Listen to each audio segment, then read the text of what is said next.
You to join me in the Pledge of Allegiance.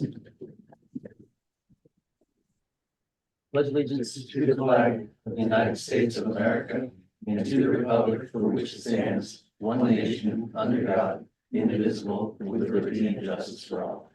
We have Pat online. I heard him say hello Yes. once. Yes. Okay, so we're all here. All right, I'd like to provide an opportunity for those in the gallery to make some, to address the city council at this time.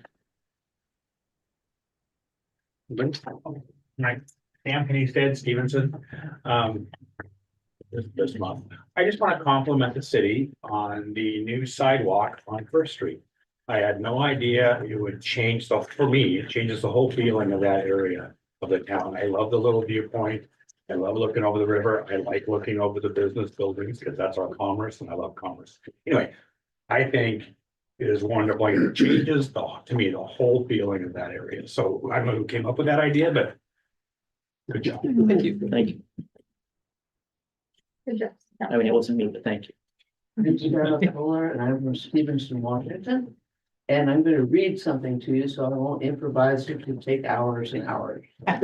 Be patient. This is not a bedtime story. It is my understanding that Mr. Rice received a memo from your attorney stating that it was against the law for Mr. Rice to take up a matter with the council that was brought to him by one of his constituents. If this is the case, how am I or anyone else able to bring matters of concern if it is against the law for council members to advocate for my cause? The case for which Mr. Rice received the memo, city staff had promised something to a citizen, yet not followed through. It is my understanding that in our democracy, we elect representatives to represent us. When did that become illegal? If you're directing at the council, there's a division between the legislative branch and the executive branch. Okay, You should understand with three divisions of government, okay, one branch cannot Yeah. direct the other branch what to do or how to do it. This okay, branch can create ordinances, laws, and give direction, but cannot direct staff to do something that's different than what is already in the ordinance or statute. okay. That is the voter. That's why we keep the division separate.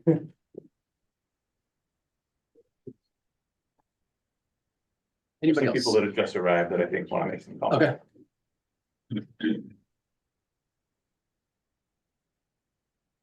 Just like to address the council? Thank you.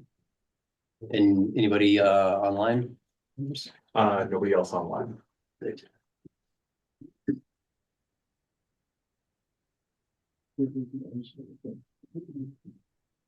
All right, I would entertain a motion to approve the consent agenda.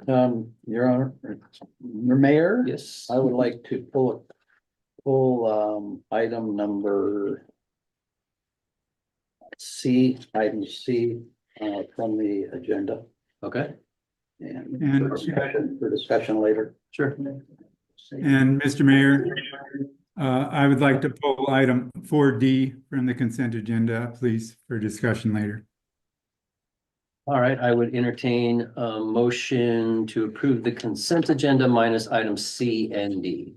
I'd like a motion to approve the consent agenda minus items C and D.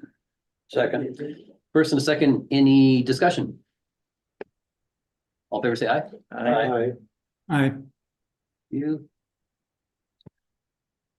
All right, Dave, three-party interlocal agreement probation services. What are your thoughts? I'm concerned that, we don't have any data to back up the amount of money that they're wanting to charge us per month. I know that, Adam had come back in March or April and had given some presentation about how much money they were spending and so on and so forth, but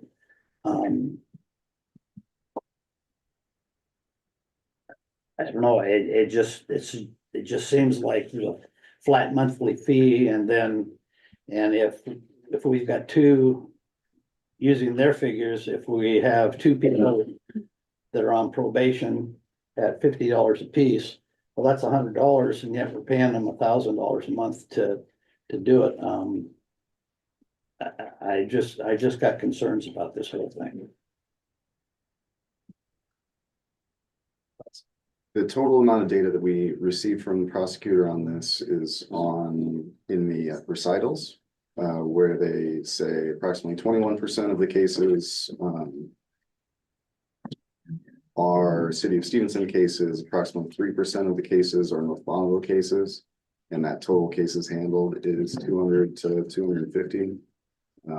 They were having trouble breaking things down.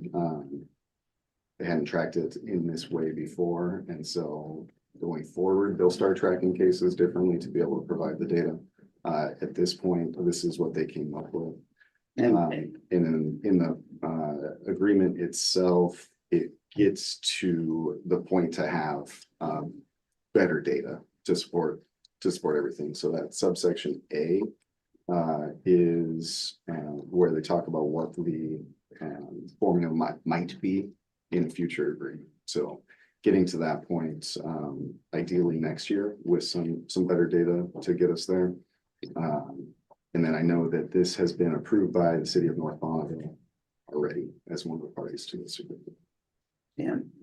And I'm not gonna argue with you, Ben, about it, but the concern that I have is if they haven't been able to track the data, how are they coming up with the percentages all of a sudden? And so I want to see data. I want to see names. I want to see a month. I want to see last year's information before I approve this.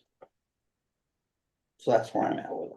Because it could be 10%, it could be 1%. I mean, just whatever, they want to add into it.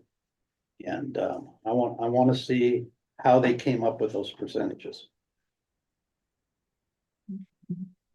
Can I make Go a ahead. comment? Go ahead. One way around this might be, what if we did something like this, either delay this until next month when we have the data, or if we approve this tonight, what if we just inserted a couple of sentences and to take into account Dave's concerns, which are the concerns I have as well. And what we could do is just say, hey, I know in the records that Ben sent out, it said the cost for the people that didn't pay, the indigent defendants or whatever that were on probation, was like $50 a month for the estimated cost. So we could put a cap. We could say the maximum we can afford to pay is $1,000 a month, but we will pay the 50, or the lesser amount, whichever is true. So like if there's only 10 cases, we would pay 10 cases, like for January, 10 times 50, 500. And then so we would only pay the actual numbers, and those are still using the fat cost that the county came up with, that is their actual cost. And but then we'd have a savings if it was not, we'd have if it wasn't very many people, but we cap it at 1,000. And then we would also, Ben made a very good point when I inquired of this earlier too, which was, then we have more data for next year as well, but that takes care of the insufficient data now and also gets us moving forward. Just an idea.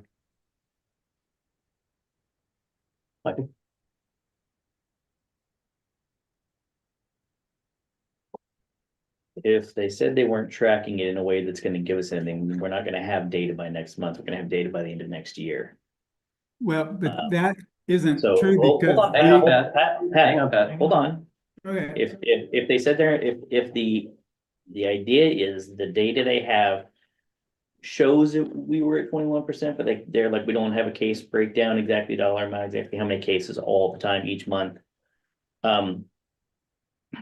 We're not gonna have that. So we're either gonna have to pass something or we're gonna have to not pass something. And then also to say that if we're going to go, well, we're gonna need the data and we're gonna pay less, but then we're gonna cap it at 1,000.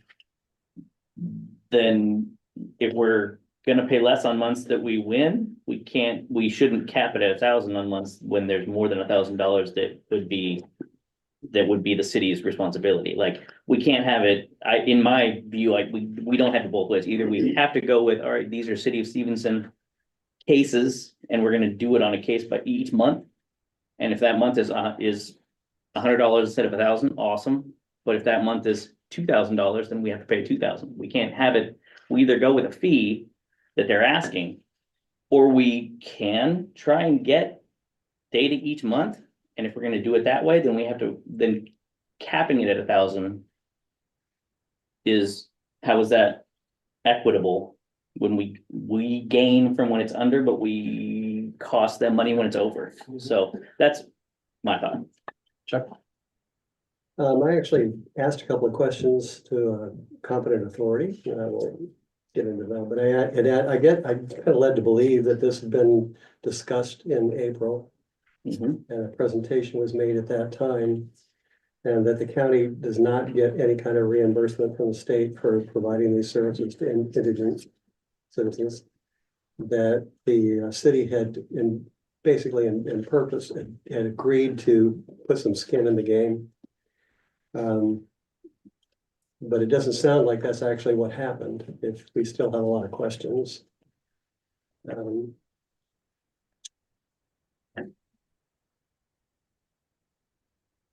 kind of the inclination to accept the fact that the county's been honest in dealing with us on this issue, and that they incur a cost that is for our benefit, and haven't received any benefit either from the state or from the city to pay for those services. So I'm inclined to agree with making this agreement if it's in line with what proportional costs that we have in providing it. So would that be option A from Pat to take the agreement with the understanding that we would be requiring some data? Yes. Lucy? I generally agree with Dave on this. And I wonder how much of the difference is because the courthouse is in Stevenson. And the jail and a lot of other things that are not in North Bonneville. Also North Bonneville bans street overnight street parking. Can I add one comment? Go for it. Or keep it short? The problem with, I understand why they don't have the data in front of them, but the data isn't going to be hard to get because they know the addresses of the people here that are on probation, that aren't paying, that aren't paying this fee. So they know who they are. It's not like it's some magical thing out there. And the other thing to keep in mind is that the city residents also pay county taxes. So as a city municipality, of course, we have extra responsibilities under the statute, but we also pay county taxes too. Citizens are paying, so it's not like a two-tiered agreement and we cap it at 1,000 like the county's out of luck. All the city residents are contributing and paying taxes to the county as well to help pay for. Pat, that part's not really applicable with this. One of those responsibilities we have as the city is to run a municipal court. And these probation amounts are what stem from municipal court. So people who are would be in our court if we weren't contracting with the county to provide that service. Yeah, I get that. And I think my statement is still accurate. And also, we did get a report on this in April. So the county saw this coming since April, so we've had many months to work on it. So anyway, I think we're all in agreement that we want to pay our fair share. So nobody's trying to stiff the county here. It's just the data and these other points. And I was just trying to thread the needle and come up with a compromise is all I was trying to do. Sure, and I don't think anybody's trying to stiff the county. I don't. Yeah, and nor did I make that claim. Right, no, I don't think you were, Pat. I wasn't saying that. Okay, you're saying? So just a couple of points. Number one is folks that are on probation, the money that the city brings in on that probation is a direct pass through to the county to probation already. Second, so the only monies that we're talking about are the ones that fail to pay on their probation fees. Second thing is, as Pat just mentioned, the prosecutors had since April to come up with these figures. I would, if they cannot come up with the information that we are looking for, a state audit would not look very favorable for them. They know exactly how many people they have had on probation. They know how much money they've paid. They know all of those figures. They just have not got it, put it together for our benefit. And so I have got a real issue with this right now. Is this time sensitive? The first payment, if agreed, would start in January of 25. I imagine they could backbill us for January of 25, but the agreement is written as if it's full year 25. Table this until next month, see what they come up with. Yeah, we got Because we- no motion to pass it, so at this point. Well, that's the other thing I'm worried about is if it doesn't pass, then what are we, what conundrum are we in? I would make a motion that we table this particular proposal until next month. Right, and then But is there a second to the motion before you go? Second, Thank you. First and second, any further discussion? All in favor, say aye. I, All right. Aye. All right, Pat, thoughts on the salary schedule? Well, I'd like to, first off, I know it's customary that sometimes we make a motion and then do the discussion. So I'd like to make a motion and I can email this to you as well. And I just did that. And what my motion, I got to go back and find the motion I sent. Okay, I make a motion that we approve the 2.6% cost of living increase for all city employees, excepting those employees whose base non-overtime salary was more than 100,000 in 2024. And prior to approving a cost of living increase for this later group of employees, we do a salary study of what other municipalities in the Columbia River Gorge pay their employees. That's the end of my motion, and I emailed that to you so that it would be, everyone would have it just now, so that it happened during the meeting. And I sent it to Ben and Anders and then the representatives. And then I can tell you why I think that I made that motion when you're ready for discussion. But I don't know if there's a second or not.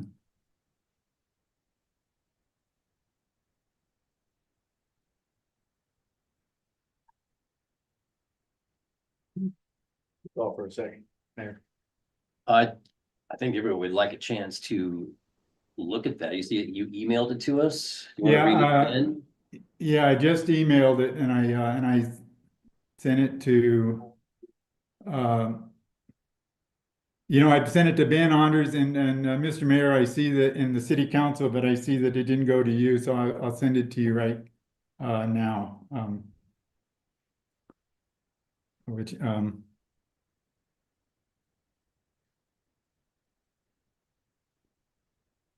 Okay, I just forwarded it to you, so you'll have it, and it's the motion I read. And the only reason I'm emailing it is because it was a long motion and I wanted it to be easy for everybody to see it.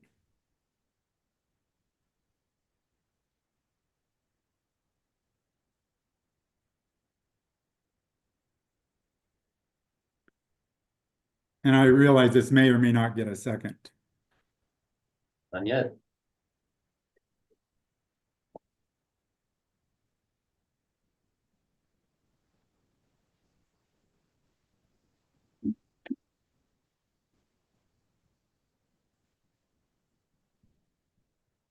Councilmember Rice, could you add, this is Robert Muth, could you just forward that to me as well so I can have it in front of me? Okay, yeah, and I apologize for that. I will do Oh, no that. problem. I was Right. trying to recall what you said, so I apologize. Is everybody found it? I could read it again. pardon? I could read it again if people like. And Mr. Muth, I just sent it to you. Okay. It may take a minute to come through. Absolutely.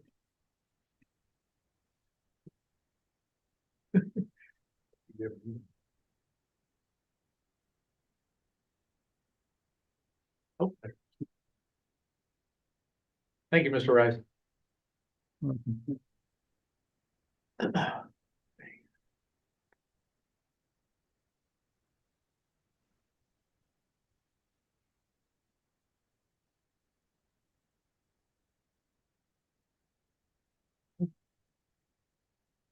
I have some questions about his motion, but I don't think I can ask him unless. There's a second. No, second.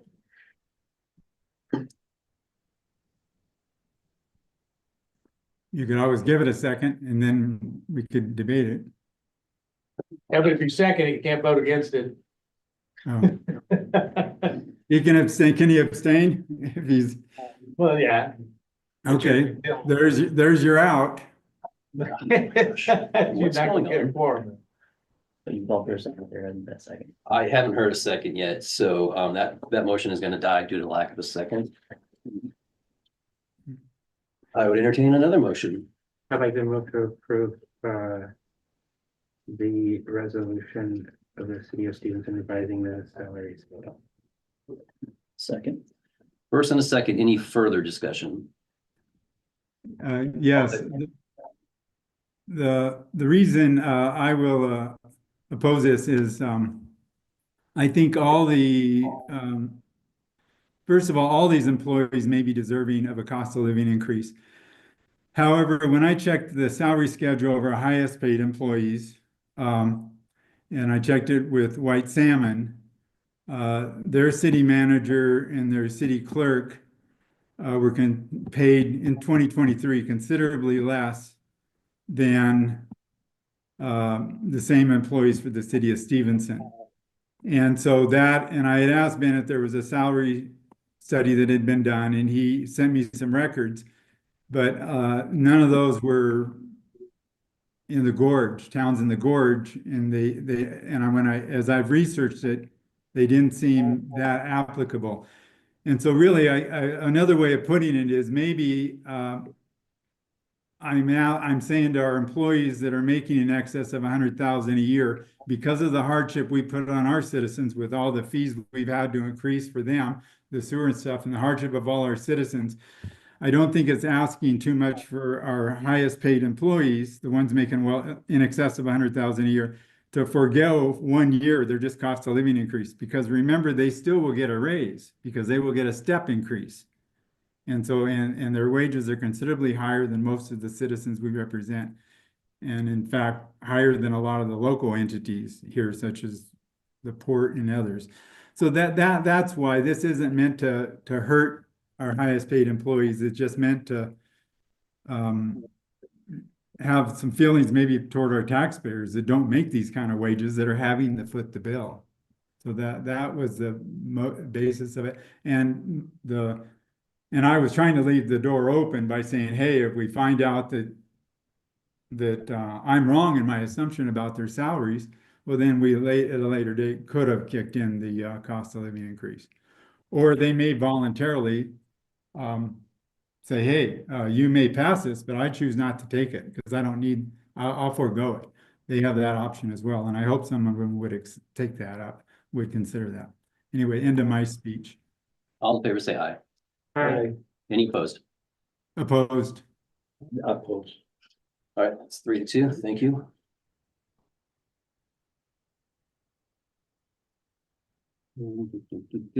Sheriff's report. Good evening. Good evening. Are there any questions?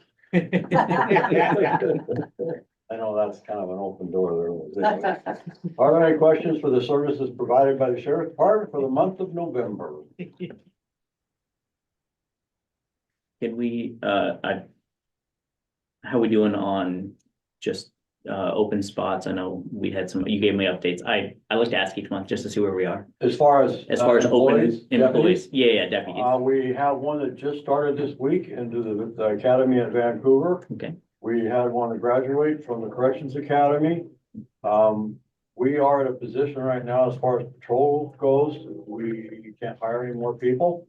But we are looking at schedule adjustments, and I think that will assist in making things a lot more functional for us and for the officers as well. Like I said before, I did adjust the detectives to be a part of patrol so that they're available 7 days a week. Said, yeah. Yeah, it kind of helps because they were off on the weekends and stuff, and we're hoping that will alleviate some of the overtime and make them more available for some of the things that they need to do and accessible, for major cases, around the clock. So, I think we're moving in a positive direction. There's a lot going on.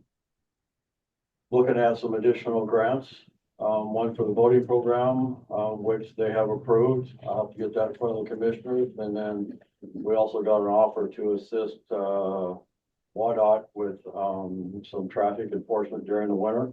With some funds there. That's another thing I need to put before the commissioner. So there's a couple other things that are coming in that may assist us, with overall cost. So, again, we're doing our best to make sure that we move in a positive way.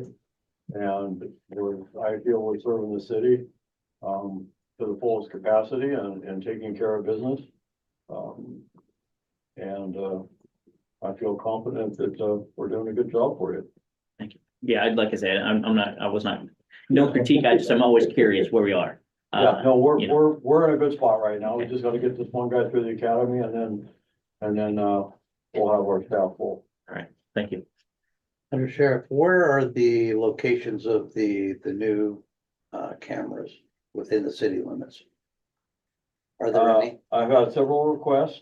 I will be filling those. I'm going through some, contact now that they're up and running with Flock to get some training to make sure I understand the access and the mechanism of everything that we can and cannot do.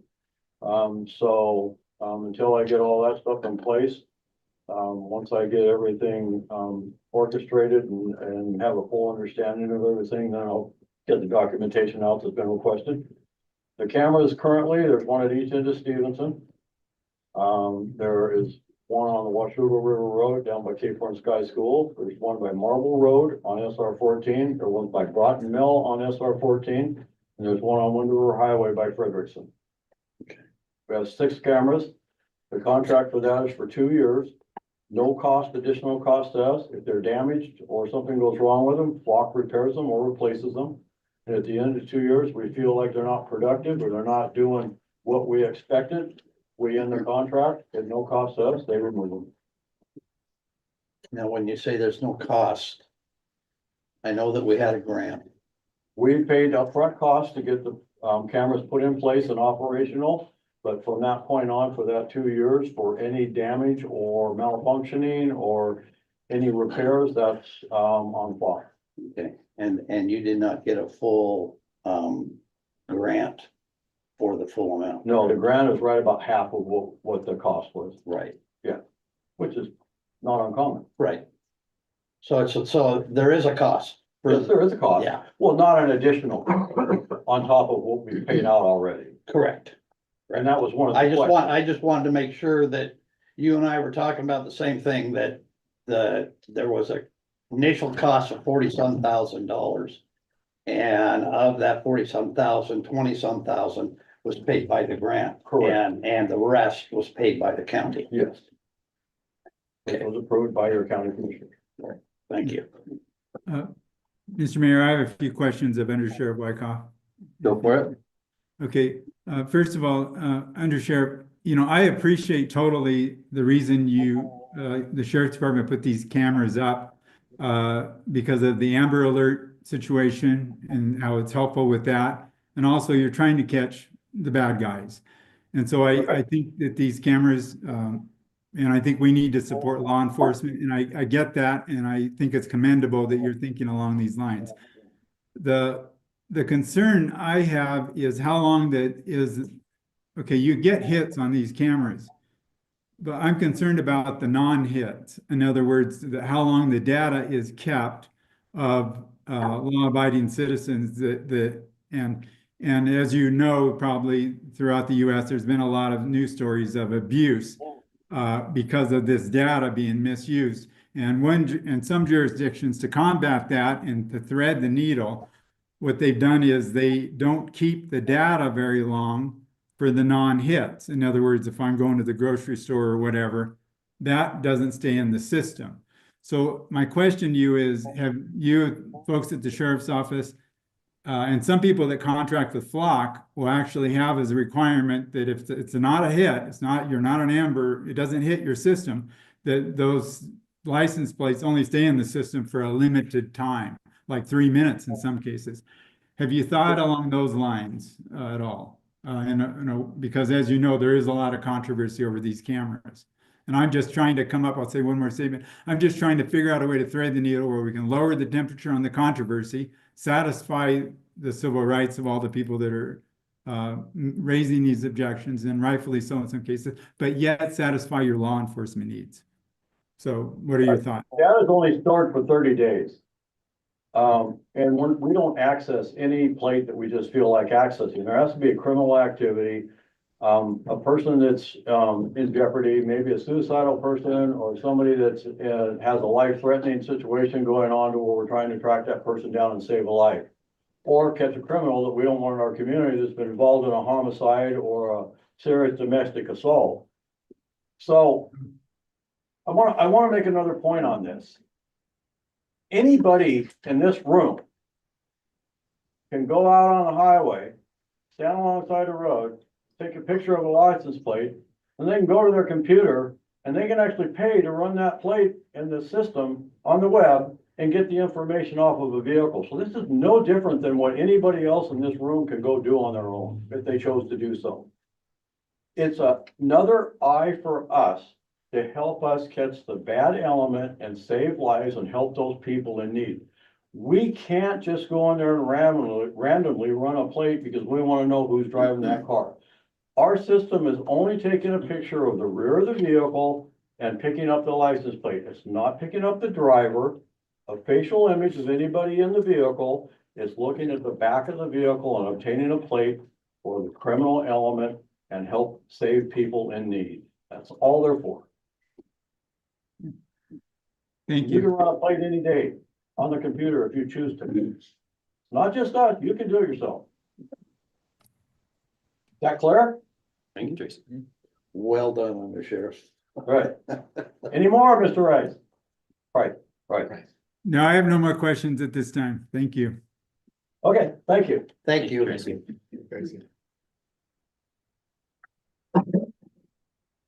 Next up, we have a presentation from Emergency Manager Barbara Ayers. All right. Welcome. I'm going to present her presentation real quick. Brought some handouts for you guys. I'll pass those. We take one and pass them down. And then I have some flyers, preparedness materials. So hopefully that'll help.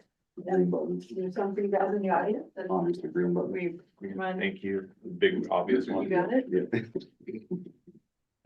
We'll see if we can make this PowerPoint work. So my name is Barbara Ayers. I started on April Fool's Day as your county emergency manager. There's every county across the United States has to have an emergency management function. It's a statute.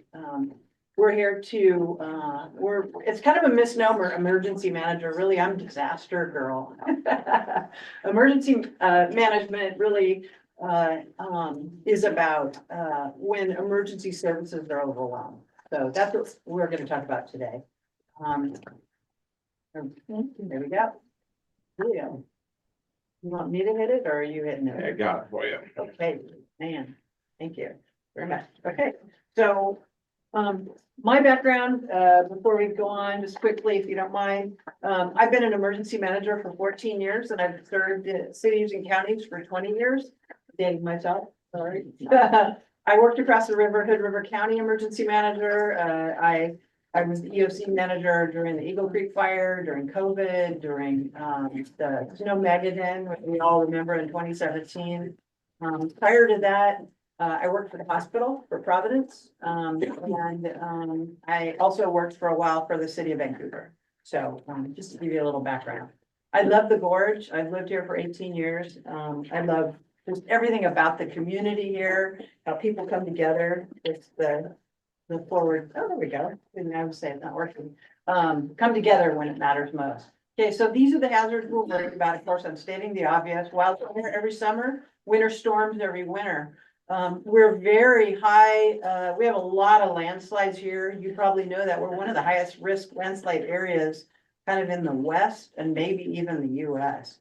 You all know about quakes, right? Cascadia, up and down the coast that the FEMA director got fired for saying the coast is toast. I think it was pretty accurate, really. It's that basically the I-5 corridor is pretty much in the ocean, if you will. But we also have local fault lines here. So we have more risk than just Cascadia. So I'm not being, maybe I'm not assertive. It's the distance, so. Okay. I'll try. Okay, Here. There we go. This is something I wanted to bring to your attention. More and more, this came into Oregon when I was there. They started, it's called PSPS, Public Safety Power Shutoffs. It's something I'm really worried about us in the future. It's coming into Washington now, and it got really established down in California, unfortunately. What happens is during high fire season, with low humidity and big winds and heat, guess what? That's a normal summer day here, right? That's possible that in the future, utilities will shut off the power. And that is to reduce the utility caused wildfires. So that reduces their liability and, the risk of, what maybe happened in Mosier this summer.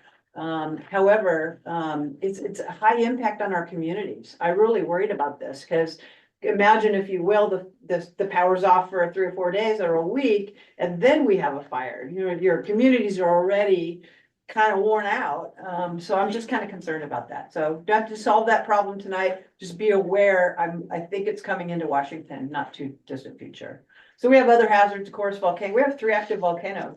Yay. And little Mount Adams recently was jealous of Rainier and, St. Helens. He's too far down the list. He's only number 24 risk in the United States, whereas, Mount St. Helens is 3 and Rainier is like 4. So Adams had to get a little action, but not to scare you. There was a spate of quakes. You probably saw those emails. You're probably sick of hearing my emails. When something like that comes out, USGS is just monitoring it more. They were not large, but there was a spate and it was a big change. So that's the deal there. So this is a complex jurisdiction for emergency management, and I'm sure I'm preaching to the choir for the sheriff and undersheriff. We have over 1 million acres in the county to cover. That's a lot. And, we have very small budgets because 80% of the county, right, is forest. So our budgets are very constrained.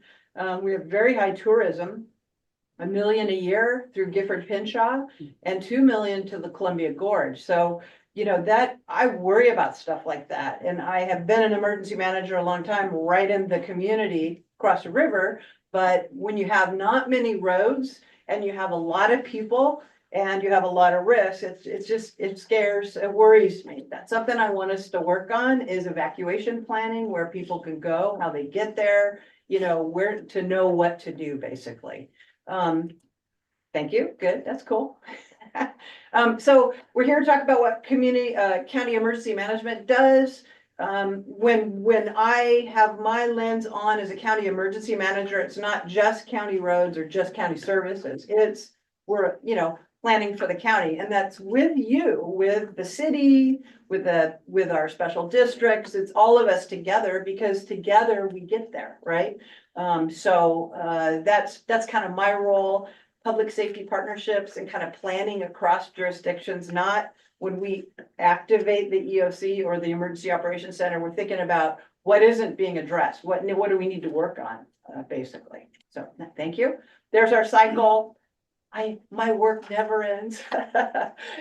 Planning in preparedness in advance. Response is when something happens. Recovery is how we recover, right? Cost recovery, or help reinstate people that got damaged in storms or in fires.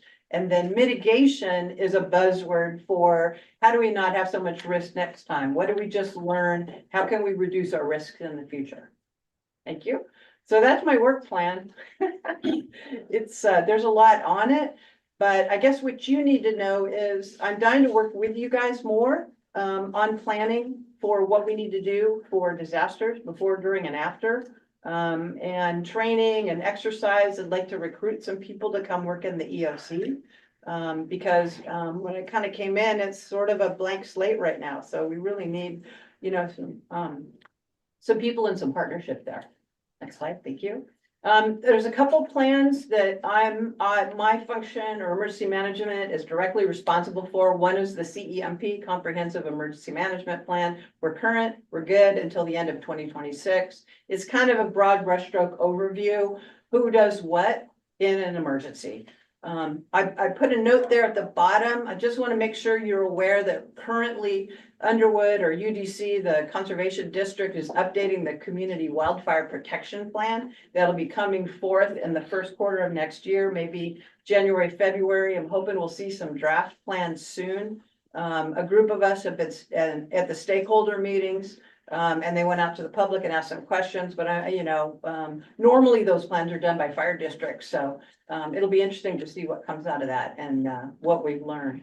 The other plan that we're responsible for is the Hazard Mitigation Plan. And that's the one that looks at all the natural hazards that we have and what are the projects that could help reduce our risk. And those projects that are in the plan and also in that Community Wildfire Protection Plan are projects you can write grants against. So because we have this plan current, we all are eligible. You're eligible, the city is. I'm always trying to promote everybody to do mitigation grants. There's some good money there, state and federal money. It's a pain in the butt to get, to be honest with you. It's not an easy process, but there's good money to be had and we're eligible. In fact, we currently have an application in for about 450,000 for county services at the EOC, some backup power and some equipment. Also at the fairgrounds where there isn't backup power, that's the exhibit hall and the barns. Because when we open shelters there, you've got the animals there and just if the power, we need backup power to help that. We also have the school on that project to help them because they also are an emergency shelter. And then we have Fire District 1 on our east side and then North Bonneville Fire that are looking for a generator for their stations. So anyway, any grants like that, love to partner with you guys on it if you want to, or I encourage you to write your own, whatever works best.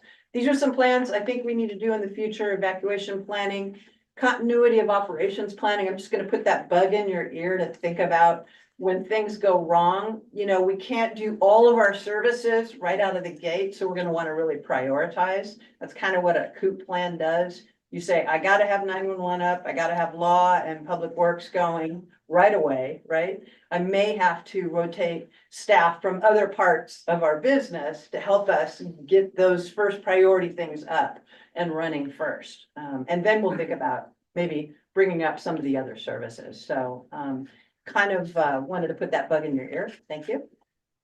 So this is something I worry about. I mentioned, I really worry about our lack of transportation corridors here. So those two bridges there, I've seen it twice for the Mosier train derailment and for Eagle Creek Fire, Wall Tunnel 5, any fire, those choke points when people are trying to get in and out. Those two bridges there are major constraints and there's only one lane each way and you have to stop and pay or go through the toll booth, right? And we have just SR 14, one lane each way, Wind River Highway, one lane each way. So this is something I worry about for us. If we, have a big fast moving fire, how do people get out?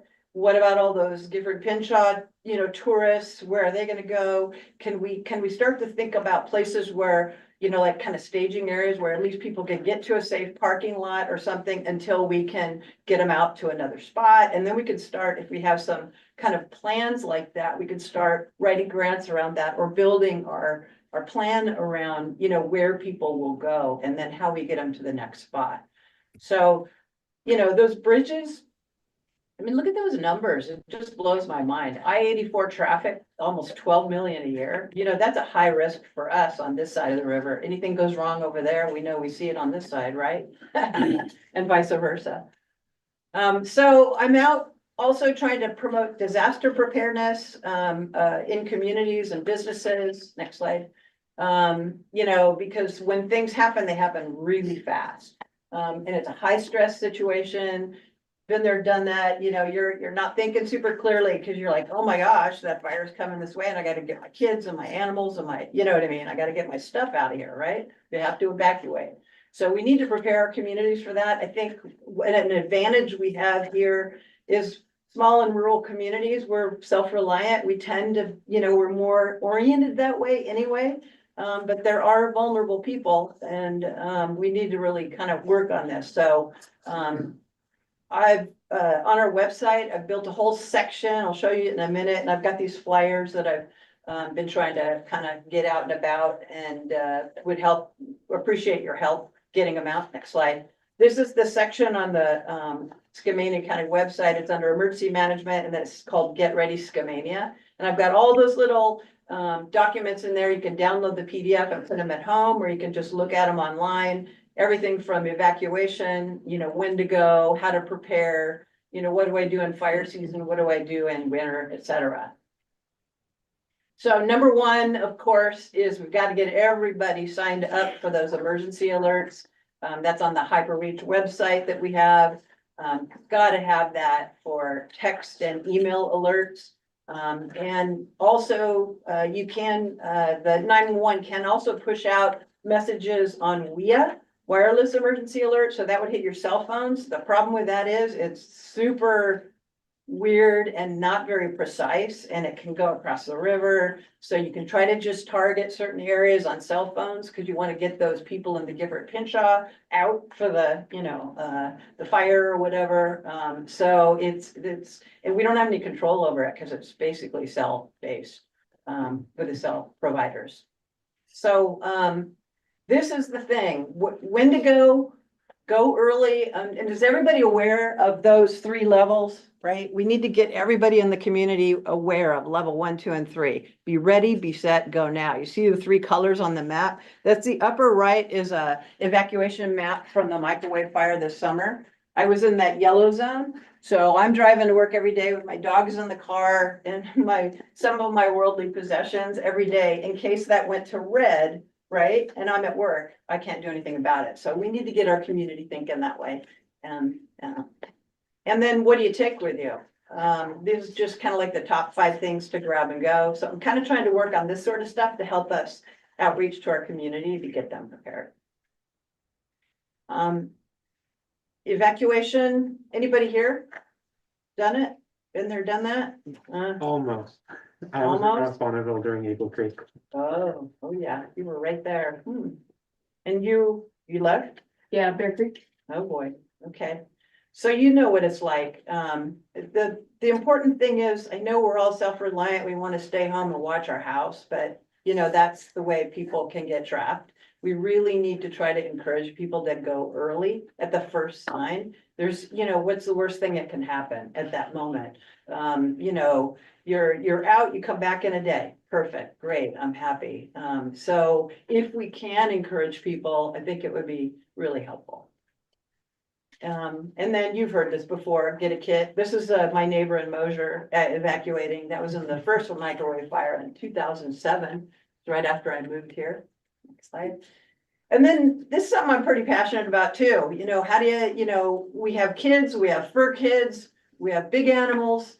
There's a lot of logistics there. My experience with this is animals smell it long before you do the fire and they sense your stress. So, you know, you need an early plan when it comes to animals. They like routine. They don't like anything different. They're always checking their watch. It's 5 o'clock. I want my dinner. You know what I mean? So we need to really think about animal planning as well. And then, you know, what if scenarios? This is something we all should be thinking about with our families, with our neighbors, who has what? I've got the barbecue, you know, you've got the, you know, the freezer full of, you know, elk. How can we work together as a community, you know, and what are some of the considerations we need to think about? Where do we get information? How fast are we going to get it? Do we share it? That kind of thing. What if the power goes out? Very, very common in fires to have the fire go out, the power go out, and then also a boil water notice, which is a double whammy. So now you're like, okay, now what? Okay, so let's talk about the disaster response phase. That's tunnel fire down there on the bottom. Next slide.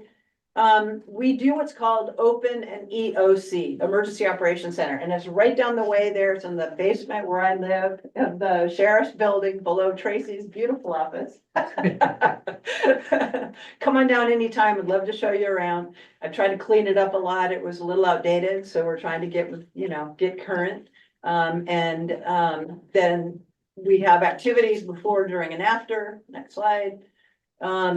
So when we're thinking about opening an EOC, and the city can open an EOC if you want, you're welcome to come to our building and open it there. You can open it here. If you need support, we're here to support you in any emergency. And we hope you'll send your staff over to help, because nobody knows this community like the people that work for public agencies, right? And then well-meaning volunteers, we need them to help us in the EOC in these situations.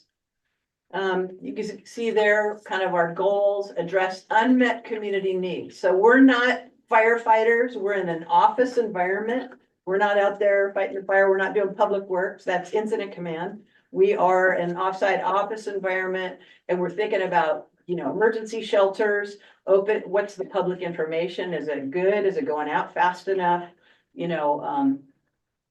Do we need to open a call center because 911's getting overwhelmed, that kind of thing. So any kind of contingency planning, things like that. It's kind of a, those are two photos there of Hood River when we were activated. The bottom one was for the derailment. The top one is COVID. Yay. So you can see there, like, we'll open a joint information center so everybody gets good information. And we want to, if nothing else, push out really good info to all of our partners, so you know what's going on and you can share it with your constituents. So here's my pitch. We are recruiting. We'd love to have your support and the EOC. There's that Mount Adams thing kind of raising its head. Next slide. And just a quick nudge, in case you've forgotten, why would you declare a local emergency? What's the benefit? Opens up assets. Yep, good, all that, yep. First of all, it's a prerequisite to ask for cost recovery from the state and feds, right? So, and it also gives you an opportunity to, it loosens up some of the restrictions, some of your contracting. It gives good protection for your volunteers and staff. So, and there's other benefits. Anyway, and that's my precursor to my second to last slide, which is, and if you want to try to get public assistance, these are the types of disaster recovery funds, this federal, we work through the state to get to FEMA. We have to meet certain thresholds. So I'll be sending out an email to my stakeholder list and say, we just had an incident. Do you have damages? If you do, we're going to need to do a public PDA, preliminary damage estimate. It's not binding, but if you say, well, we had like PUD, you said we had $36,000 spent because we lost some, power line, a substation. Great, we submit that to the state and we try to get the state to qualify for that presidential emergency. So that's kind of how that game works. And FMAG is the fire management grant. That's cost recovery for wildfire incidents. Anyway, that's just a super quick broad brushstroke. I think there's one last slide just saying farewell and thank you. Do you have any questions or feedback, or if my time's up, you can email me. Rob had a question. Rob? Hi, more Rob Ferris, Fire Chief. Just wanted to be more of a comment. Since Barb came on board, the communication factor has been 1,000 times over what we were getting in the past, which is really appreciated. I know a lot of her emails seem like it's a lot of one-way traffic, but she does get the fire chiefs talking. We do discuss issues, and we just really appreciate the rejuvenation in DEM. And I would encourage the city and city councilors to take Barb up on her invitation to see what the EOC does and looks like. So thanks, Barb. I just wanted to throw a couple of comments in there. Appreciate it. Rob. All good? I have a Yes. couple of questions. Okay, yep. So I recognize the USGS LiDAR landslide Yep. image. Yep. I was wondering if we have any more detailed data on, like, what's likely to slide in a big earthquake? Oh, good question. What I would do for that, to answer that question, there's a great online FEMA website. And I think also USGS, they may connect, where you can actually put in your address and it'll show LiDAR data. And I'm not sure, I'm not as up to speed on this side. I know Dogami on the Oregon side did a bunch of extra LiDAR. But there is a website and I could get you that link if you'd like it. Yeah, I would definitely like to talk to you about more. Okay. The other one was, I forgot. You can just, I'll contact. or yeah, or Ben can get with Ben and he can shoot me an email. Thank you for your time. I appreciate it. Ms. Ayers, I wanted to say something. Sorry. Hey, I wanted to thank you for your presentation and the information, and because it was all pretty good. And the reason one of the reasons I say that, other than these are all important topics, is that the citizens that I've talked to over time, you touched on things that concern a lot of people in this community. And for example, fire danger. And what I've heard from talking to people, it's not a matter of if a major fire is going to come through this site, it's a matter of when. And so I'm just really pleased to see your energy and stuff, because and I will work hard to get the information out to people that I talk to when things come up to me, because fire danger has been a hot topic, and I know evacuation questions and concerns have been a hot topic, and it was so refreshing. And I know the information was there before, so I'm going to take responsibility for being ignorant of it. But still, I mean, I'll do everything I can, as I know other council members will, to get information out on a lot of this stuff. And your website looked great. So basically, I just wanted to thank you and tell you that I was really pleased with all your energy and your presentation and all the information you're teaching me and others. I love disaster preparedness. I know it sounds goofy, but thank you. Thank you.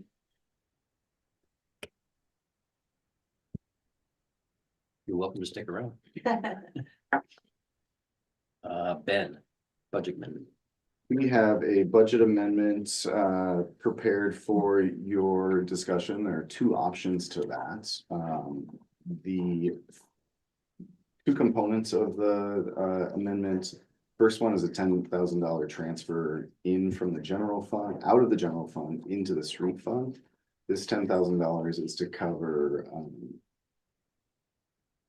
projects that will be grant funded, but which we can't request reimbursement for until 2025. And so that project occurred this year, but we won't get the funding until next year on that. So we're asking for that transfer into the street fund to cover that amount this year.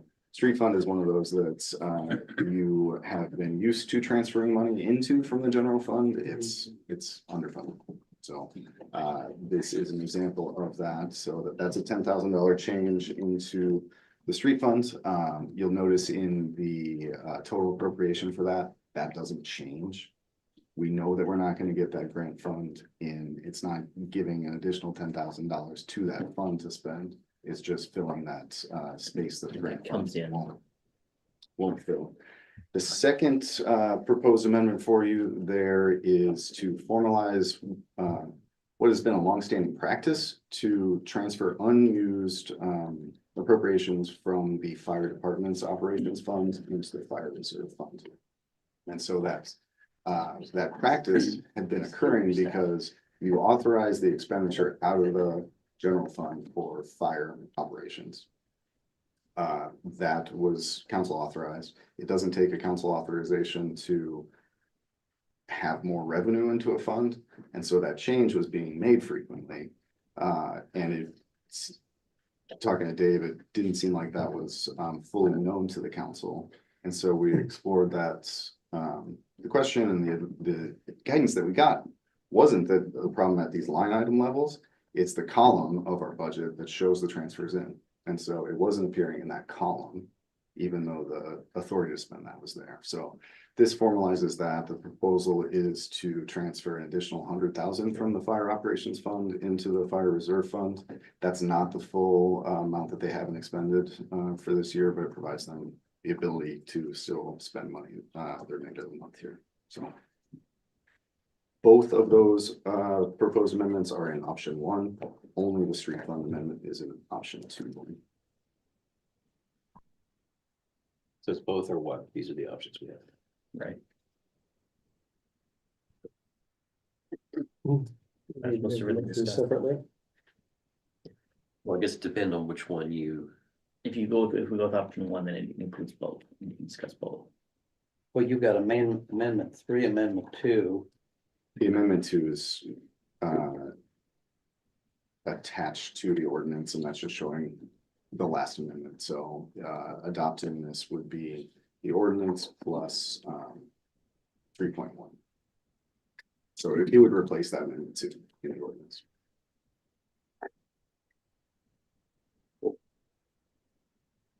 Yeah, I'm confused. Are we adopting both of those amendments then, 2 and 3? Or is that option 1 and option 2 that you Option one talked does about? both. Yeah, option one, we have amended the 2024 budget twice already. Right. We're considering a third here, and there are two options for that. Both of those are labeled with budget amendment number 3. So how about I'll make a motion and we get a second, we can just discuss the questions if they come up. I'd like to make a motion to approve the ordinance amending the 2024 budget as presented. Second, Now we can. if we have a questions first and about a second, please discuss. I mean, I didn't have any questions about that, but if there's anybody. So we are Michael, can discussing, you identify whether you're choosing option 1 or 2? Option 1 is both the fire and the streets. Option one, Okay, thank you. sorry. Does the second still stand?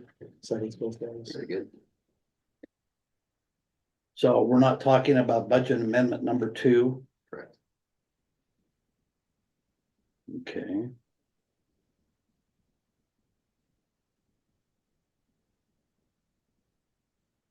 How did we jump from, in number, just for my information, how did we jump from in budget and amendment number 2 from the fire reserve fund from 101,778,000 to 1,902,000?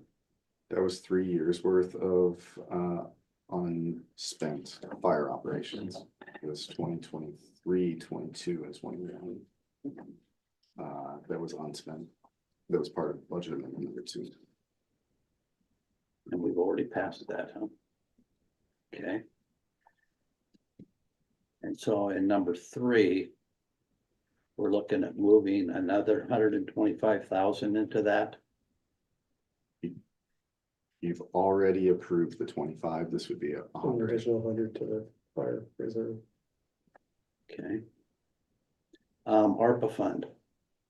Where is the money from the ARPA fund going into the sewer fund? Because we'd already approved that, and I don't see that in here. That's in the transfers out of the ARPA fund, so it shows. Shows 298,313 coming out.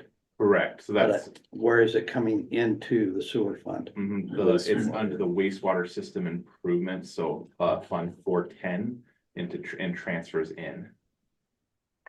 So as part of that 1.274 million of transfers in to the wastewater system improvements fund.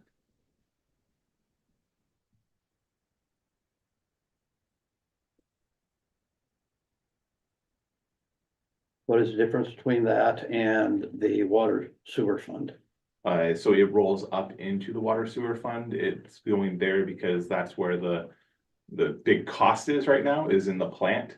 And so the expenditure is paying for, rather than taking $300,000 in loan, it is spending that, so that's that much less principal that's going to have to be paid on for that project. So it's paying there, and so that's why. So it's the 410 is a sub fund of the 400 fund, but it's specifically for the wastewater treatment plant because it's a capital fund. Okay. And the street fund is showing a $50,000 transfer in. instead of 10,000? Where's that 50,000 It, coming it from? was 40,000, so if you look at above the crossed out section for that, it had already been approved at 40,000. That was part of the amendment number 2. Okay, Had approved 40,000, so we're moving $10,000 additional, which that added to that 40 makes 50,000. And it'll be And so, yeah, and so it'll be, grant yeah, reimbursement it's next year. correct. There's the option to do that, exactly. Or it's that much less that you need to Right. transfer it. Transfer in or, yeah, Yes, no, I understand. yes.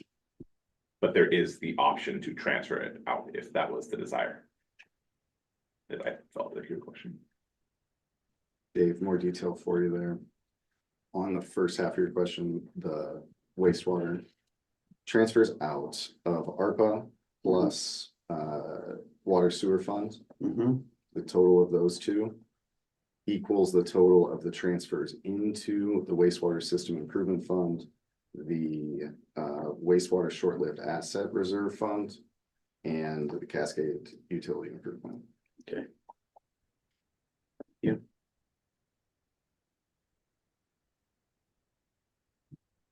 The 125,000 is on top, for the fire reserve fund, is on top of the 25,000 we've already put in there, right?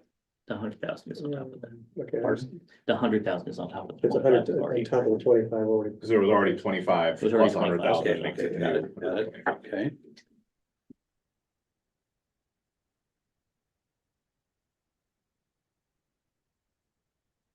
Chuck? Thoughts? Questions? Good, Lucy? Pat? I don't have any, well, I do have one question. So in this, as we build up the fund for the fire department, what happens with those funds as we get into discussions, if we get into the future discussions in terms of contracting out or maybe even annexation, who knows how this is gonna go, and what I'm concerned about is then, will that be a big pocket of money sitting there, the reserves, if they're not spent, that then will we be obligated to turn those general funds over to, or will that be something that will be negotiated at that time? I'm just concerned if we're setting ourselves up for something later on that, and I'm not saying I regret it if we do that. I'm just wondering about that out loud. What are the ramifications for that, if any? And I don't have an opinion on it. I'm just wondering about that. Does that make Yeah, sense? It would be negotiated at that time. That reserve fund is there for expensive equipment, rolling stock, new fire station. So if it's spent before altering what our partnership is with the district, then there's none there. If it's still there, then it's a negotiation for you all to have. We've already been warned that we're gonna have to come to the table with an engine. Right. Right. And I'm not saying that we know that if something comes to pass, that there's gonna be assets that go with other entities, however that works out. So I just had that thought, how this would impact that. But what I hear you saying is that this doesn't tie our hands in as we discuss those things with Fire District 2 in the coming years, months and years. This doesn't tie our hands in any way. That's all I was wondering about. And so anyway, thank you for that information. Any further discussion? My concern with that is current expense money.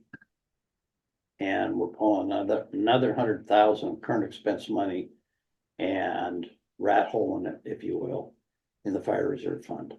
And I don't know if I'm comfortable with that. I'd rather rat hole it in the sewer fund and pay down that amount of money. I think used to call them sinking funds instead of rattle funds. Well, you call it what you want, but what it is, I would rather be paying down the debt that we have already than taking current expense funds and setting it aside. So can I add some context to that? Go ahead. Historic context. Go ahead. So when I first become chief, Nick Hogan was the city administrator. And I was handed off the department in a fashion where the department didn't budget in a way that they prepared for large investments, so large equipment replacements. So I started, we had to buy some SCBA's, which the price was like $150,000 to $160,000.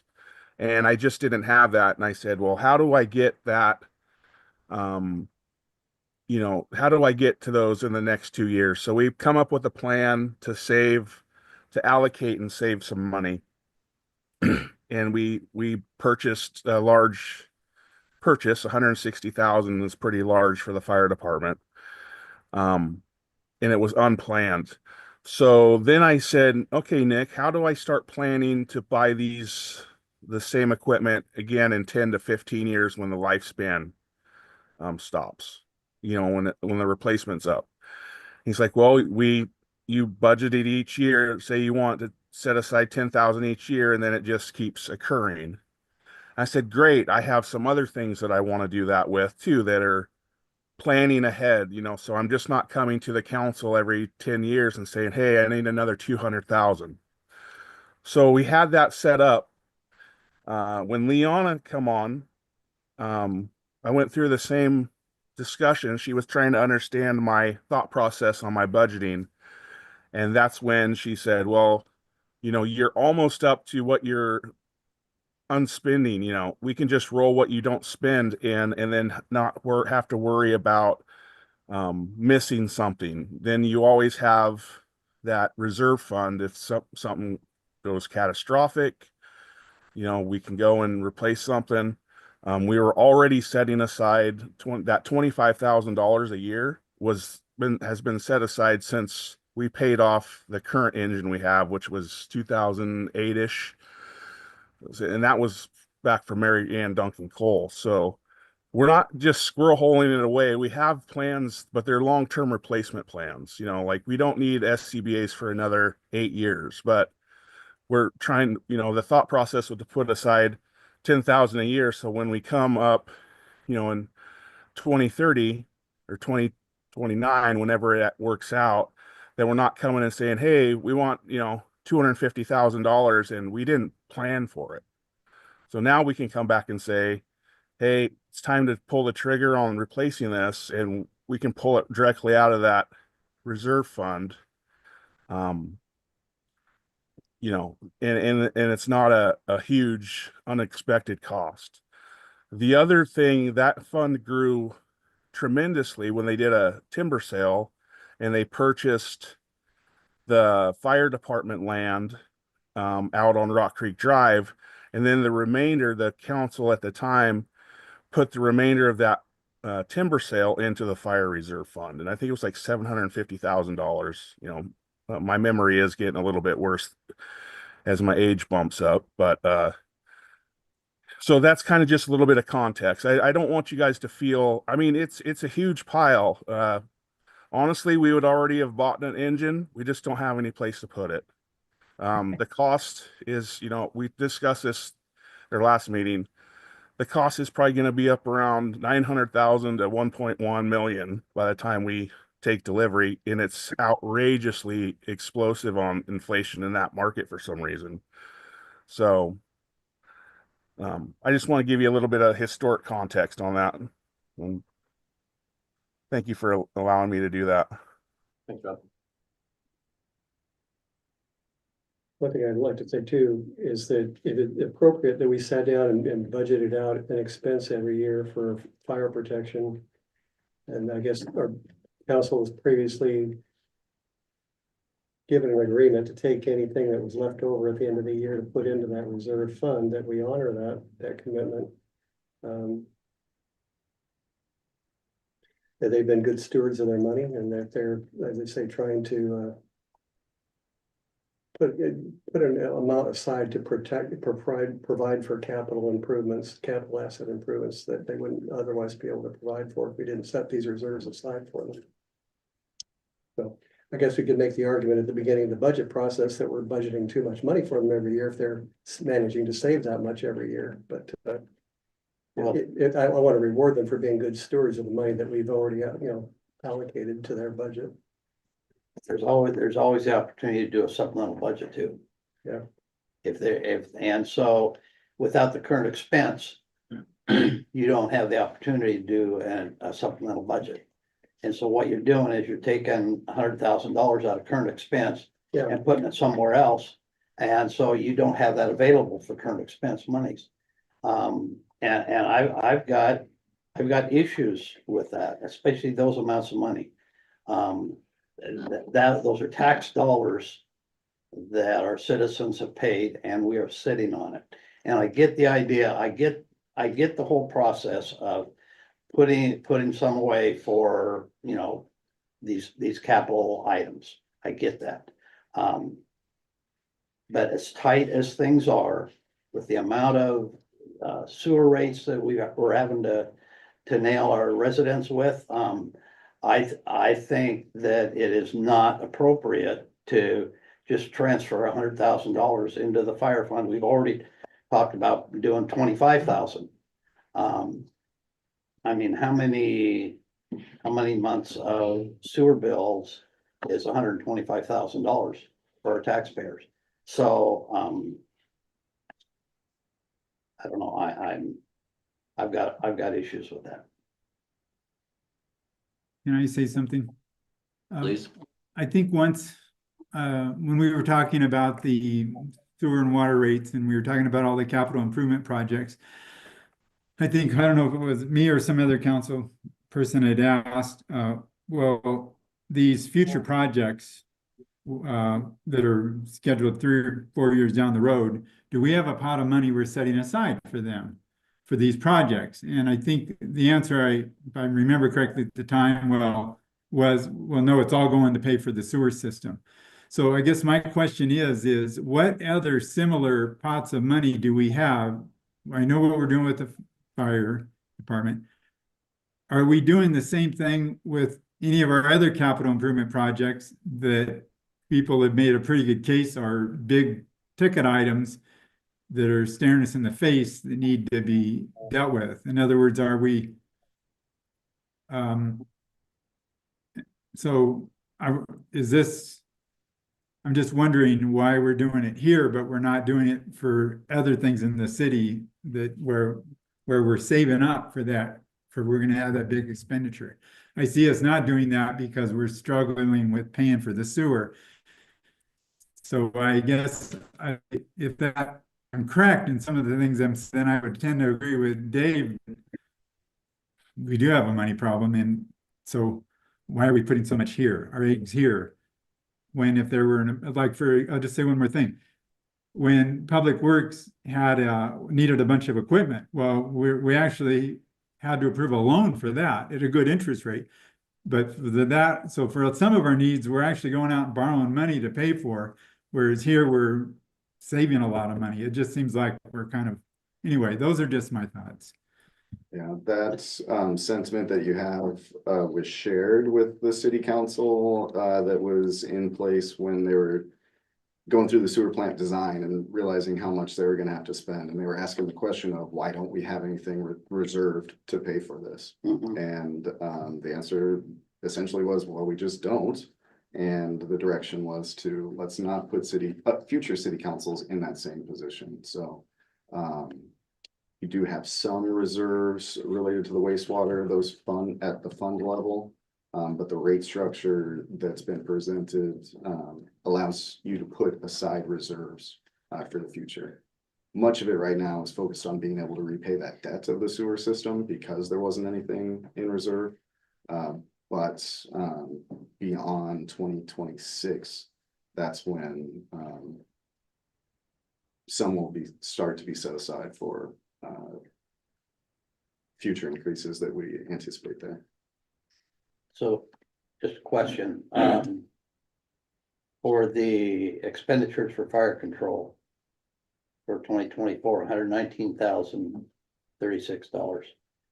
How much of that is part of the 25,000 that we already put in? The transfer in. Yeah, so question, yeah, sorry, Dave. 25,000 wasn't part of Of the 119,000. of the fire department operational budget at all. It was a direct transfer from. So we're talking about 119,000 on fire operational budget. And on top of that, adding another 125,000 to put into the reserve fund. Correct? Why I'm not answering is because I'm not tracking where you're getting the Okay. 119. 119,000 is the 2024 fire control expenditures. On the budget position pages, page number 2. So it would be that 119 less the total expenditures came to around $100,000, which was not spent of that 119, Dave. And so the 100,000, the amount that wasn't spent of that 119,000 is the amount proposed to transfer to the fire reserve. Yes, Mike. No, and so the amount budgeted was 272, Okay, that's. and there then you the go. expenditures were 119. Okay, there you go. And then So it's we're the- looking at, and with the So, actual yes, remaining. so that the total is amount- 153, so it's So that the less. total amount towards fire remains what the original budgeted, yes. Right. Sorry, Dave. So Yeah. there was 84,000 that Liana had in the 2024 budget that I don't know where it come from. I think it might have been put in there based off of the strategic plan and us wanting to do some upgrades to the fire hall.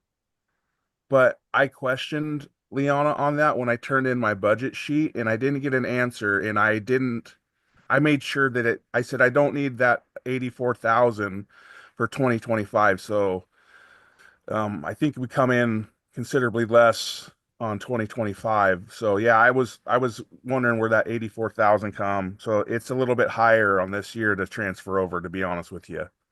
If you look at the past, if you look at a 3 to 5 year cycle, it's considerably higher this year.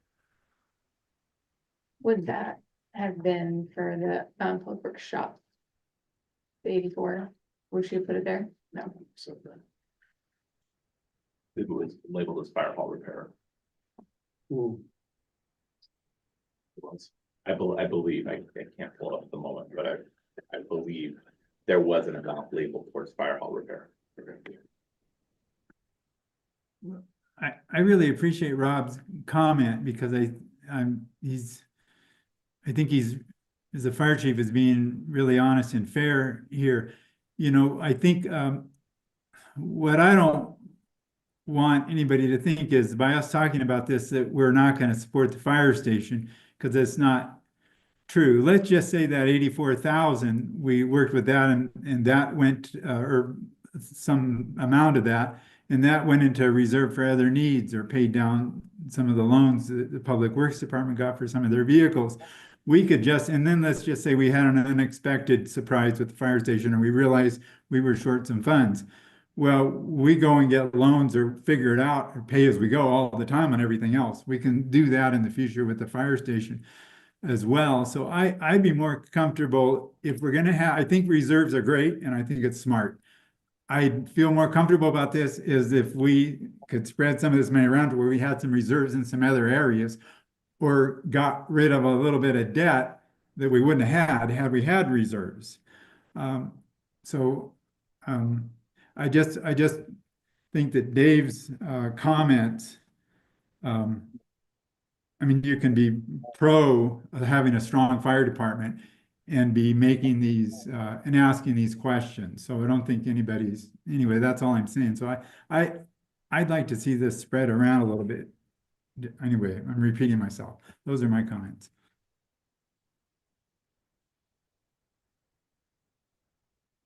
Does anybody have any thoughts about the $10,000 transfer to streets? That's pretty straightforward. Yeah, I have no issues. Here is the conundrum that I see unfolding, is this new plan of making the motion first and discussing and practice into a corner.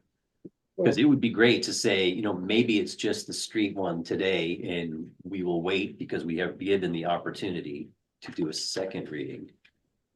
So, But we are stuck with the fact that we are in the opportunity to call for a vote. Or no, we are in the position of calling for a vote. So if we all say no, well, we're forced to vote. Then we could move on to option 2, but I guess the bigger question is, I'm starting to get uncomfortable with this motion, discussion, vote when we are now backed into a corner. So that's something we need to talk about for future meetings, but the problem that we're facing now is there needs to be more discussion on what to do with this money. But it's tied to this $10,000 because that's the motion that was made. So Robert, how do we get out of it? Well, you got a motion in a second. You need to We call gotta a vote. vote for it at Also- this point. Robert, what about the ability to rescind a motion? You can have a new I'm motion. assuming that you guys might want to entertain the idea of withdrawing your motion, but it seems like there's a lot of discussion about the fire. Or we can just let it go to vote and see what happens. Was that, I didn't know if Mr. Muth answered the question. If the people wanted, whoever made the motion, because I've forgotten, if they wanted to rescind it, do we have that right under Robert's rules? Can they, is the question. No, you have a second on the table. You need a new motion to table that motion. Or maybe the first and second aren't interested. Or, yeah, or that dies, you call a vote, and if it dies, then you can have a new motion. Die, that means somebody would just have to be defeated. Just defeated. We can't vote against it. When, If you made the motion and or seconded it, yes, you can't vote against. But did I hear you say, Mr. Muth, that one could make a motion to table it at this point in time? Well, you have a pending motion and a second. You need to call for a vote on that motion. Okay, got it. And see, so this whole notion of making a motion and then discussing it completely counteracts the idea of the Multiple second options. the second reading. Right. Which is what we were trying to set ourselves up for success initially. So we will work on this part for the next meeting because this isn't working. So would you guys like to vote? We'd have to take. We have to take a We'll vote, have to so vote. All right, any further discussion before we try to get out of this? All in favor, say aye. All opposed? Aye. Nay. All right, so that motion, I guess we can, well, let's talk about option 2. Who would like to make a motion to approve option 2? I'll move to improve ordinance option 2, amending the 2024 budget as presented. Is that where we're moving the 25,000 in, that's 10. It's just the 10 for the, or the 10? And the street fund. I'll second that motion. We have a first and a second. Any discussion on this option? All in favor, say aye. I, Aye. All right, so we will revisit this next month. And how do we introduce ideas in the meantime? For instead of yeah, this half when hour? there's definitely discrete options, I think that, as long as your council is willing to allow you to deviate from that generally accepted way for a motion. If there are discrete options, then as the chair of the meeting, you would be able to suggest deviating from the normal procedure, discuss those options and then call for a vote I later. would think one way that might help facilitate it too is to separate them out and not combine them like we did tonight. More question was, there's a desire to discuss more what to do with that money. I agree, that is a substantial amount of money. We've already been wringing our hands about underfunding, funding, underfunded. Well, or taking some of that reserve and using that to pay for some of the expenditures on a given year for the fire department. So I mean, you know, it's all funny money. Well, here's the other option is if, No, it's not funny money, Dave. Well, I mean, Responsible budgeting, and now you're just all right, hang you're kind on. of punishing the fire chief for being irresponsible, which is laughable at this point. All right, So hold I'm on. handing over the new fire chief, then telling him, "Sorry, buddy, no SCBA planning, no building planning, no fire turnout planning. good luck. Or are you gonna allow us to redo our budget request? Well, what I would say back to that, Rob, is it's all current expense money. I get that. And maybe I sent you my budget worksheet, All Dave. right. Maybe you can take a look We've at had it. a discussion I over understand, now. Scott, but Rob. funny money kind of ticks me off, dude. You know, All right. Heard. 10 years of funny money, Dave. Pick your words, buddy. Rob, Please. hold on. I respect you more than that. I'm done. I'm sorry, Scott. There are thoughts on what to do with this money. Another idea is that if you're pushing money aside in case stuff, can't that money generate money in the meantime instead of just sitting there on a shelf? Isn't there investment opportunities? It is currently. Okay, see, nobody knows that. Mhm. So before angers get any, our tempers get even more inflamed, let's find a way to discuss this. And then talk about it again next month. So the hand up, What's that? Oh. Who's good? Hand up? Johanna. Johanna? Come on. Yeah. So Johanna, it was 2-3, so it defeated the first motion with, option 1 was defeated 3-2.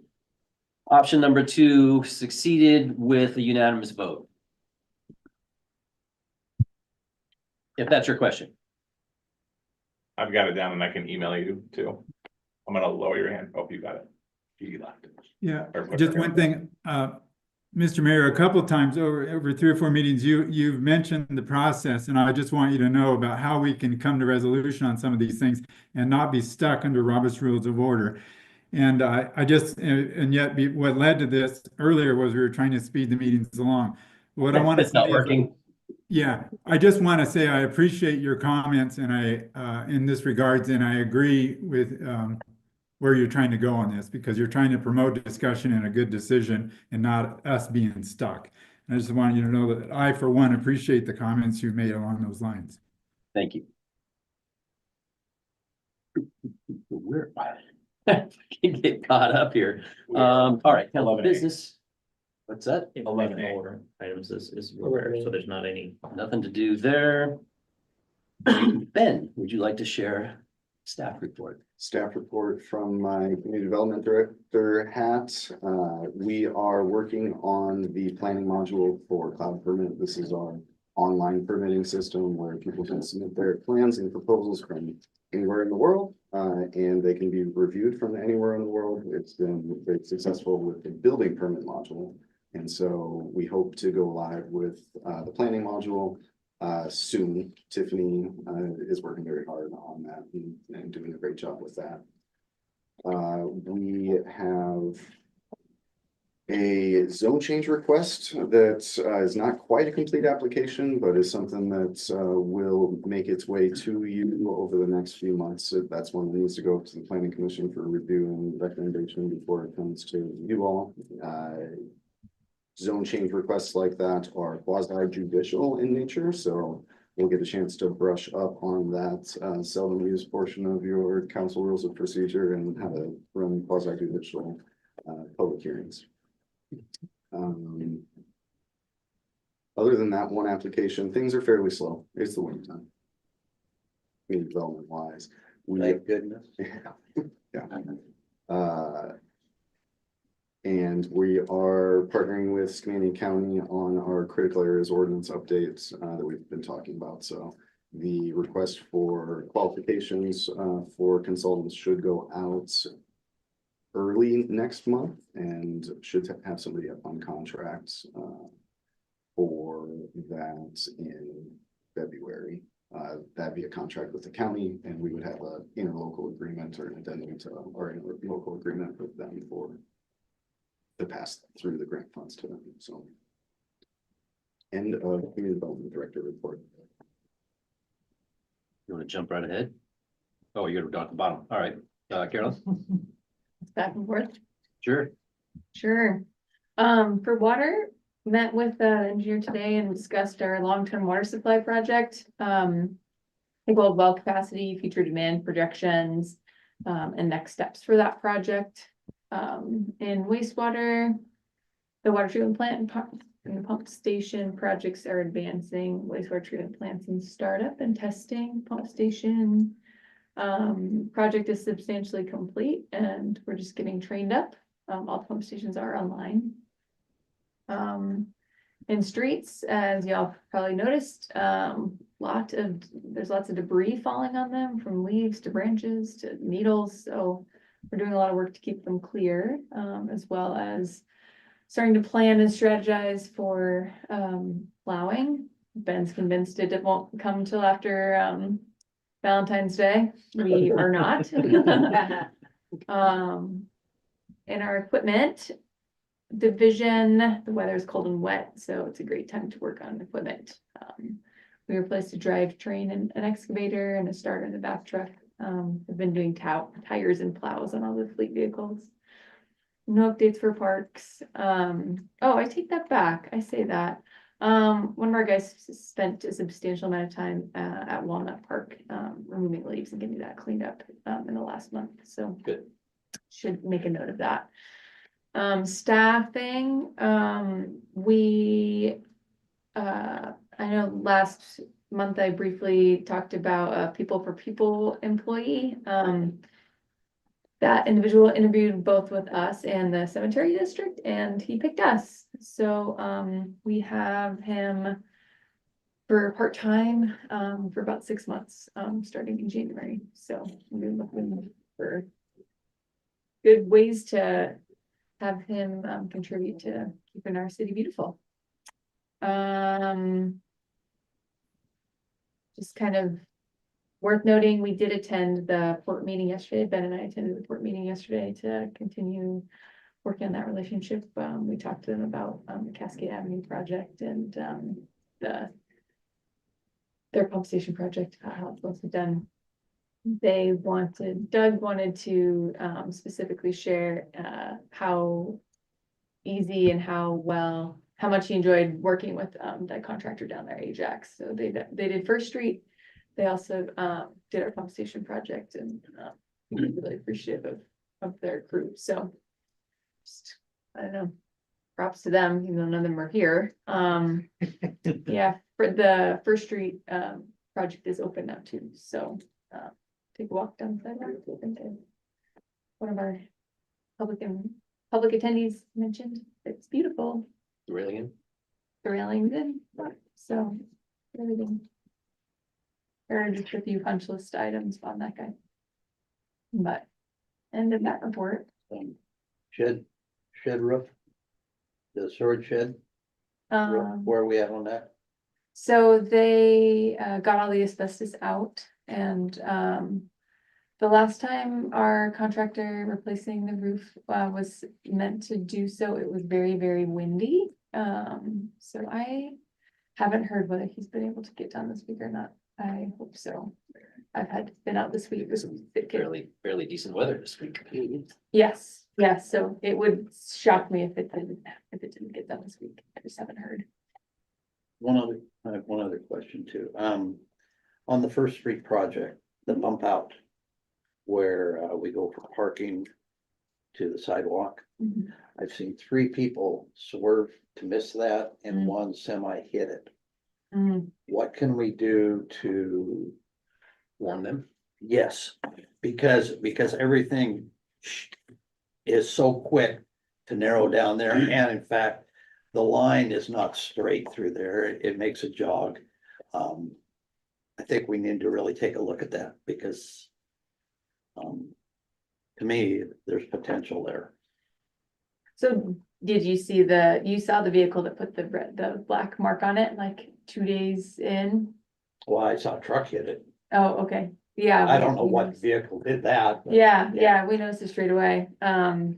But we have put up signs that say traffic revision ahead. You probably saw that. Mhm. And then we've also put up the reflective posts, so you probably saw that as I well. did not see that. Is Yeah. that right there where it bumps out? Yep. Okay. So, The same issue that they had up at the high school when they first put that bump out. Mhm. same type of thing, so. Yeah. What did they, how did that end up? How did they tell people it was there? People ended up learning not to run over. the Yeah, so it will take some getting used to. I noticed that I certainly slow down going through there. Yeah, Which is the idea. Yeah. well, yeah, Yeah, it is a little curious as I was looking at it myself, in other areas where that occurs, cause they have it lined up with the fog line, so they have fog line and it dies right into, the face of sidewalk, and in other areas, you would still have like a foot between your fog and your sidewalk. They didn't do that, so, makes it tighter. it is a little bit, yeah, it feels. I think when you have a curb or a sidewalk, that doesn't feel like a fog line. It feels like a curb or sidewalk, so you give yourself a foot to like your fog, even if it's not striped. And so it does end up being narrower than, Especially when we advertise that as the truck route. oh, it's advertised as a truck route? Yeah. And so that narrowed down area. I just have concerns about it. Are our other bump outs, do you know, on Second Street, are they in line with the, like the edge of the parking? You know how far they go. Yeah, I'd be curious to, Anyway. I wasn't involved in the design of that, so, nor I was wish I understood a little bit more about how that all came together, but. Yeah, if I can say something, the contrast up by the high school situation you talked about, I guess that would involve mostly locals. And so it would be that I could see where people became educated to that over time. On a truck route where, I mean, it's probably hard to educate truckers coming from everywhere as to this. So if the truckers end up being the problem, it might be hard to educate them to where, whatever. That's just a comment that it's probably two different things, apples and oranges type things. So anyway, I think that's my you'd only be comment. surprised, they, at the beginning of the project, they had a number of trucks still take First Street, even though there were signs pointing them up to Second. And by the end of the project, they weren't having any trucks come down First Street anymore, so, I You might be right. I think it is probably more the same people than we realize, but they certainly are not used to having to slow down right there. Right. And think about where the passenger side of their vehicle is. Anything else? Well, yeah, Carol, I know you've had a lot on your plate. Any kind of a sketch or an outline of a strategic plan for the Russell Street? No, I'm sorry. When these projects finish up, we'll be able to work Okay, on that one. if somebody were to ask me, kind of a timeline in summer or? No, I don't think it's that late. The pump station project's at substantially complete. We expect that First Street is also substantially complete, so it's just a matter of them getting through their punch list items. So I think February is probably like a reasonable time to pick it up, and maybe March will have something to show for it. Okay, thank you. Yeah. Anything else?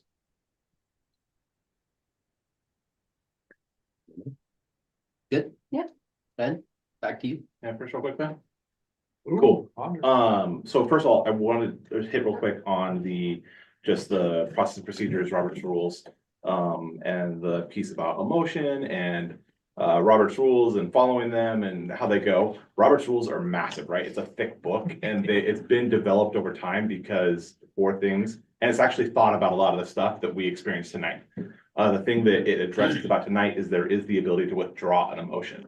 So if the person who made the motion upon the discussion happening, decides that they don't like where the discussion's going, they don't like they can say, Mr. Chair, I'd like to withdraw my motion. The chair then has the ability to pause and say, is there any objection to withdrawing this motion? If there is no objection, the motion can be withdrawn. So there are things such as this. I've emailed the council and Ben, so that is available. But I think this could also point out there could be a need for a possible workshop in the coming year where the council goes over Robert's rules. Jurassic Parliament is the name of the site, the organization that I linked to. They have lots of amazing articles for you to review yourself with, as well as amazing trainings for everybody. She does great. So yeah, she's amazing. She's actually retiring and some new people stepping in, but Yeah. it's an amazing thing and puts it in really good lay terms for us all to be able to understand. Want to throw that out there. Also, on my report, I have tendered my resignation to Ben and Scott. I have been offered an opportunity within Hood River, really close to where I live. And it's something that I need to choose for the betterment of both my family and my own health. And so I have agreed to stay through January 17th to help get us through the 2024 fiscal year and close out that 13th month. But I wanted to let you all know and thank you for all the opportunity for working here for the city of Stevenson, and I wish them best. Thank you. Thank you, Oliver.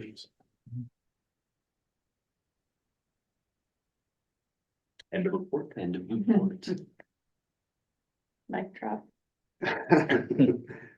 Interim administrators reports, staffing is a challenge.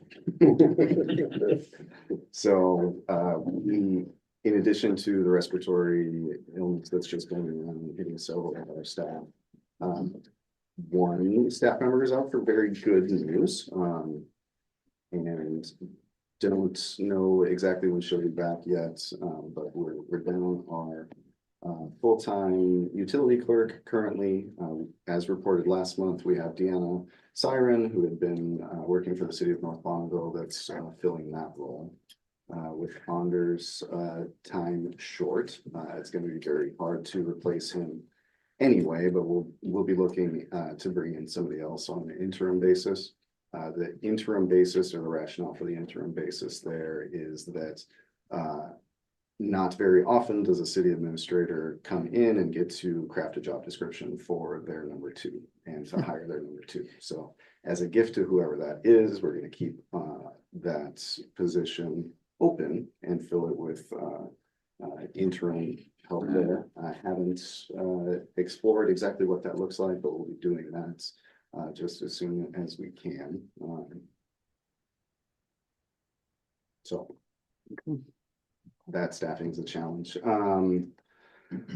Following up on the report from last month, I know we had public comment about placement of a water meter. We were able to resolve that following day. The crew, now it's to them to make sure that all parts and pieces are here and it gets installed along with their other needs. So we don't have an exact date for that install, but that issue was resolved.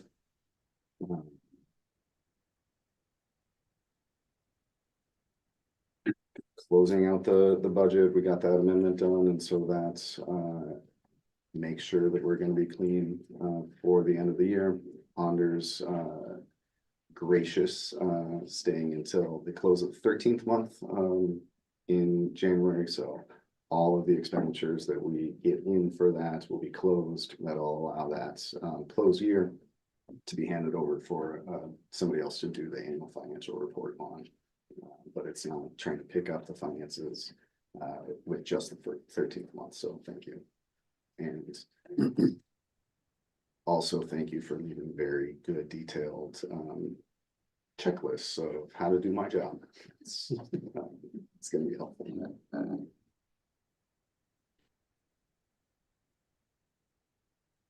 We are, as discussed when we passed the 2025 budget, we're going to look for ways to unburden the streets and the water sewer fund from the staffing costs for Carolyn, Tiffany, that really are development review. So developments with the principle that development pays for developments. We're wanting to unburden the water sewer fund, unburden those ratepayers. And so we've got our plan pretty well sketched out for making sure that that happens in 2025. That as an example of why we're doing that, the total collection that we had for fees associated with water and sewer permitting was somewhere around $1,200 to $1,500 in 2023 and 24. That doesn't cover the time that those ladies spend doing work. So the ratepayers have been paying that. That's been just the way the city's always done that. We're looking to make that change. And tracking that will really allow us to bring you a fee schedule that justifies that cost recovery. So it's not just shifting it to the taxpayers, it's unburdening the ratepayers. And then making sure that burden on the taxpayers is really balanced with the burden on the fee payers, the application fee payers. So working on those things, that'll be up and running for 2025 to do that as we discussed. It's easier in the way we do our chart accounts and our budgeting according to the state auditor's guidelines to unburden the water and sewer account than it is for the street account. Just when you combine the state auditor's guidelines with our current procedures, we probably need some ordinance changes in order to do that, or to really think about how to unburden that street account for the same reason, but we're trying. We're trying with that. I think that's important. There's a lot going on besides that. Thank you for your service. I said more than once, Thank you. we appreciate your slow backing out the door. But the important thing here is, thank you for your service. Yeah. Absolutely. I would entertain a motion to approve the vouchers. Move to approve the vouchers as presented. Second. We have a first and a couple of seconds. Dave in first. Any discussion? All in favor, say aye. Aye. Did I get your eye, Pat? Yes, you did. Sorry. Okay, perfect. Thank you. Does anybody have anything to report for the greater good?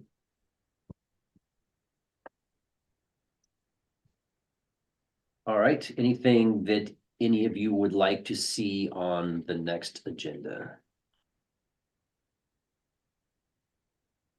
All right, and this is an opportunity for those in the gallery to make additional public comment on things we've already discussed. There seems to be a little bit of liberty with that lately, so. Any comments on what's gone on here tonight? Meeting adjourned, 7:51. Thank you all.